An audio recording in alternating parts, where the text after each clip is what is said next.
열로 암세포를 어떻게 죽일 수 있을까 궁금하시죠? 특히 이 부분이 중요한데요. 안녕하세요. 서울위담 한방병원 허봉수 원장입니다. 고주파 온열 암 치료란 이름에서 알 수 있듯이 고주파를 이용하여 온열 42에서 43도의 고온의 열로 암치료, 암세포를 괴사시키거나 자연사하도록 유도하는 치료입니다. 열로 암세포를 어떻게 죽일 수 있을까 궁금하시죠? 정상세포와 암세포는 고온 환경에서 서로 다른 반응을 보입니다. 정상세포는 42에서 43도의 고온 환경에서 세포 내 혈관을 확장하여 높아진 온도를 낮춰서 일정 온도를 유지합니다. 즉 정상적으로 살아갑니다. 반면 암세포는 고온 환경에서 혈관이 확장되지 않아서 저산소층과 같은 낮은 pH 상태에 이르게 됩니다. 암세포로의 산소 공급이 차단되면서 암세포의 증식을 억제하고 세포 회복 메커니즘을 방해해서 암세포의 자연사를 유도하고 서서히 파괴시키는 것이죠. 즉 암세포는 고온 환경에서 파괴됩니다. 이런 원리로 고주파 온열 암 치료를 하면 정상세포에는 피해를 주지 않으면서 암세포만 선택적으로 공격할 수 있는 것입니다. 고주파 온열 암 치료의 효과는 종양 크기를 줄일 수 있으며 혈액순환을 증가시키고 면역력을 올려줍니다. 항암 치료, 방사선 치료 효과를 향상시키면서 조직 치유를 돕고 통증을 줄여줍니다.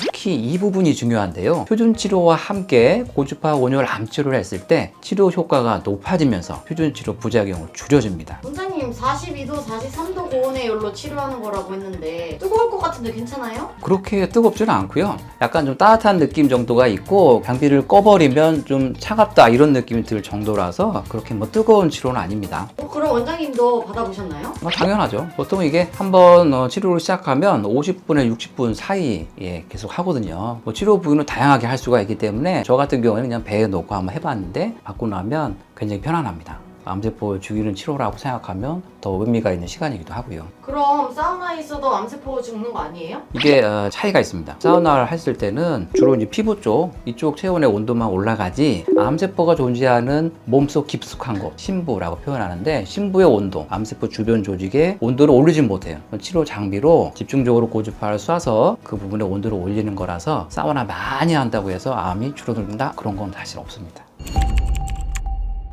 안타깝게도 고주파 온열 암 치료가 모든 암에 가능한 건 아닙니다. 백혈병, 림프종 같은 혈액암을 제외한 모든 암에 효과적이라고 알려져 있습니다. 암 수술을 받기 전과 후 방사선 치료를 받는 경우, 또 항암제를 투여받고 있는 경우, 암으로 통증이 심한 경우, 암이 다른 장기로 전이나 재발로 치료가 어려운 경우, 항암 치료 더 이상의 치료를 받지 못하는 경우에도 고주파 온열 암 치료를 받을 수 있습니다. 고주파 온열 암 치료는 안전한 치료이기 때문에 암 진단받은 날부터 치료가 가능합니다. 치료 효과를 높이기 위해서 하루라도 서둘러서 치료를 시작하는 게 좋습니다. 암 진단받고 여러 검사와 치료 계획을 잡기까지 상당한 시간이 걸릴 수 있습니다. 이 치료 공백기에 안전한 고주파 온열 암 치료를 먼저 받아보시길 권합니다. 더불어서 수술 전 양암반 치료 프로그램도 있기 때문에 알아보시기 바랍니다. 지금까지 고주파 온열 암 치료에 대해서 알아봤습니다. 혹시라도 궁금한 점이 있으시면 댓글로 남겨주시면 저희가 성심성의껏 답변을 달아드리겠습니다. 감사합니다.